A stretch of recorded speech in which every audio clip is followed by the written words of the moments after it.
EPAWA meteorologist Bobby Martich here with your outlook for February 3rd, 2025. It is Monday. We're back to work, and Kinsley's Family Market in Broadheadsville, Monroe County, Pennsylvania, sponsors the Monday video forecast. Kinsley's is the world's largest ShopRite, and the ShopRite logo means they're all about food, they're all about savings, and they're all about you.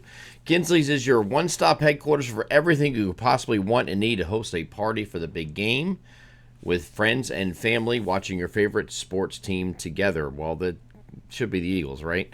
Their catering department is on standby to accommodate all of your party needs for the big game on Sunday, February 9th. They are Kinsley's ShopRite in Broadheadsville, Monroe County, Pennsylvania, proud sponsors of the Monday video forecast. So today we have a kind of an in-between day. We have a system passing off to our north. Another one that's heading off to our east. This is the same system that brought the snow to parts of our region overnight. Not much, but it was enough to cause problems on area roadways. This system up here is going to pass off to our north as well and head out in this direction. So we're going to have mostly cloudy skies today as a result of that, especially the further north you go. But there will be a little bit of subsidence in between one system that's out here, this big broad system out here, and this one up here. So a little bit of subsidence in our southern areas that will allow for a little bit more in the way of partly to mostly cloudy skies further south today as a result of that subsidence. So it's not a real big deal, but mostly cloudy skies today as the system passes off to our north, and it will stay off there. Can't rule out that it might be a shower across our northern areas here, but you see the temperatures that we're dealing with today, 46 to 52. That is very warm. On the opposite side of the warm front that moved through last night, so that is going to be in the form of rain if it does occur anywhere nearest the New York-Pennsylvania border today. That's it. Moving past this system here, we do have a cold front that's going to move through Tuesday night, and that is going to lead to partly to mostly sunny skies on Tuesday overnight.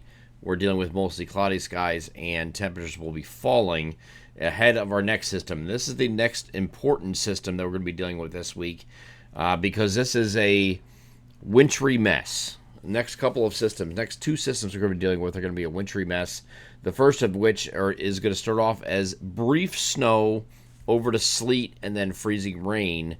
The freezing rain could be for an extended period during the overnight hours. This is Wednesday night this comes in, okay? Wednesday evening and overnight. We have this freezing rain coming in, and it's going to last into Thursday morning for the interior areas. So we are going to be dealing with not only a wintry mess here, but a significant amount of freezing rain possible with this particular system.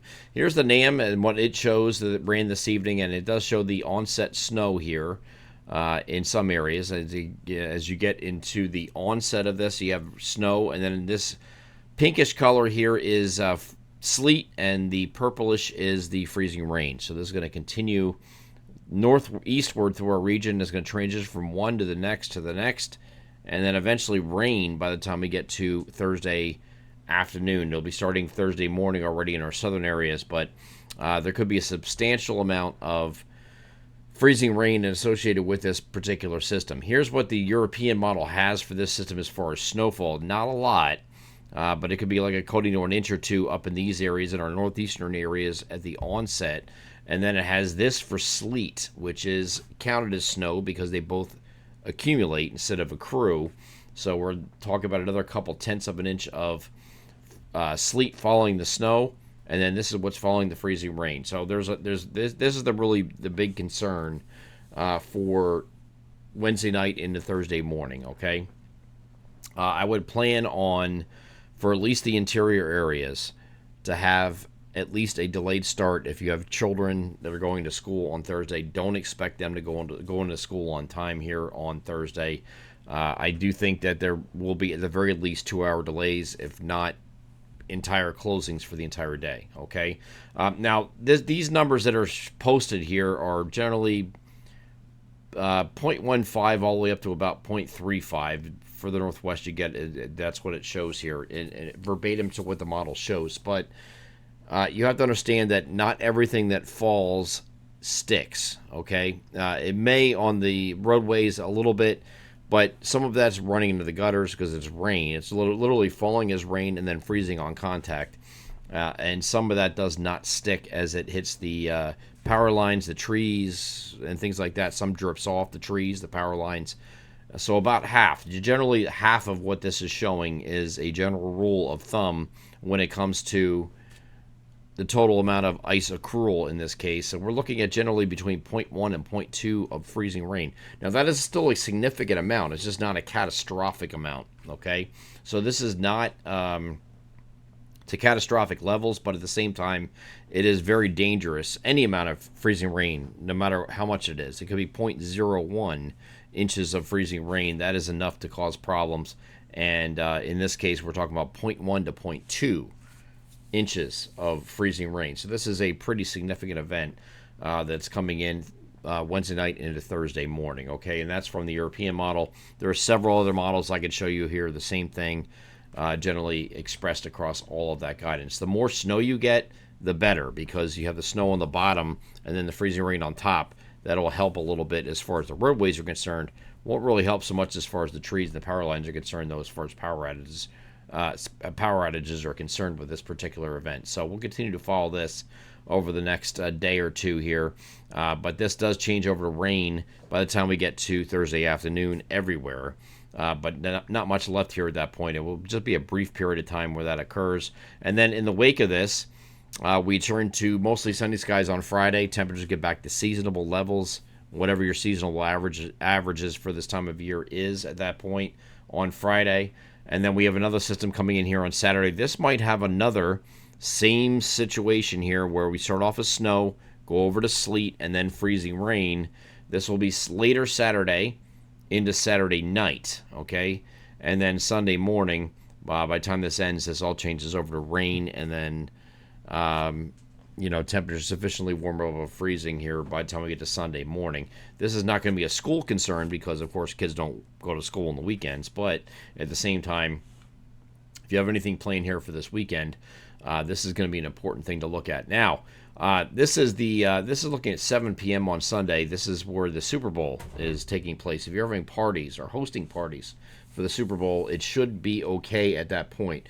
Any rain or freezing rain or anything like that that's going on early on Sunday morning should come to an end before noon, and the afternoon is we're having partial clearing late in the day here as this system passes. Now this boundary, once it passes here, is expected to bring the gradient boundary that is responsible for this overrunning precipitation. The reason why we're getting this freezing rain instead of snow is warm air overriding cold air at the surface, as I explained in the Weather Weekly's video yesterday.